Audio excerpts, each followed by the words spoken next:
মইনুল কাকি কি রান্না করো? এই যে আলু ভাজি করতেছি আর এই যে ডালি পিস মরিচ কাটতে রাখছি, ডাল রান্না করব। গ্যাসের চুলায় প্রেসার কুকারে ডাল বসাই দিয়ে আছে ফুটতে। আর এই দেখো এটা রসুন চুলা রাখছি, রসুন ভর্তা বানাবো। রসুন ভর্তা বানাবা কিভাবে? রসুন ভাজা ভর্তা করবো। মজা হইব?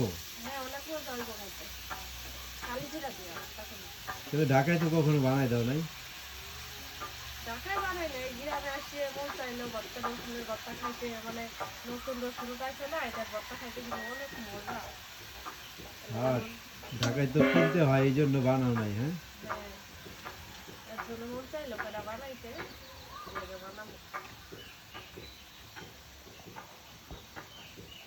দেখো তো তোমার পোলারে অনেক সময়তে পাইতাছে না, কই গেছে তোমার পোলা? দেখে আসো তো একটু। খেলতাছে বাইরে গিয়া। ওরে এত সুন্দর ডাকতাছি ভাত খাওয়ানো লাগে, তোমার পোলা কি শুনতাছে না? কই গেছে মনে করো খেলতে? একটু ডেকে লয় এসো গা তো, ভাত খাইতে। ওই বাইরে উঠানে খেলতাছে। তুমি যাও একটু ডেকে লয়।